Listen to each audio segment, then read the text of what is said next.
لله رب العالمين والصلاة والسلام على سيد الأنبياء والمرسلين سيدنا محمد وآله وأصحابه أجمعين وعلى كل من تبعهم بإحسان إلى يوم الدين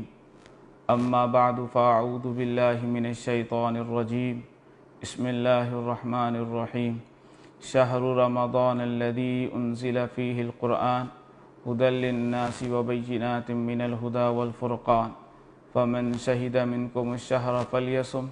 ومن كان مريضا أو على سفر فعدة من أيام أخر يريد الله بكم اليسر ولا يريد بكم العسر ولتكملوا العدة ولتكبروا الله على ما هداكم ولعلكم تشكرون اللهم صل على محمد وعلى آل محمد كما صليت على إبراهيم وعلى آل إبراهيم إنك حميد مجيد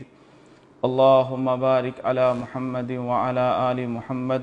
كما باركت على إبراهيم وعلى آل إبراهيم إنك حميد مجيد لذا أبادو إسلام تارنا ومياكميا الحمد لله الله شمياء جيزورنا جنروهاအလွန်တရာမှမွန်မြတ်ထူးကဲလာတဲ့လာမြတ်ရမဇန်ကိုဂျုံကြိုက်ခွင့်စုံစည်းခွင့်ရရှိလိုက်ပြီဖြစ်ပါတယ်။လာမြတ်ရမဇန်ဆိုတာကလက်ရှိမြတ်ချီးမြှင့်ထားတဲ့တနှစ်တာကာလရဲ့12လမှာအမွန်မြတ်ဆုံးသောလတစ်လဖြစ်ပါတယ်။ဒီလာမြတ်ရမဇန်မှာပဲအလရှိမြတ်ဟာကျွန်တော်တို့အတွက်ကျမ်းတော်မြတ်ကုရ်အာန်ကိုခြားပေးတနာတော်မူခဲ့ပါတယ်။လာမြတ်ရမဇန်နဲ့ပတ်သက်ပြီးတော့ကျွန်တော်ရဲ့နဗဝတ်သခင်ကျေးဇူးတော်ရှင်တမန်တော်မြတ်ကြီးဆလ္လာလာဟူအလိုင်ဝါဆလမ်ဟာအလွန်တရာမှ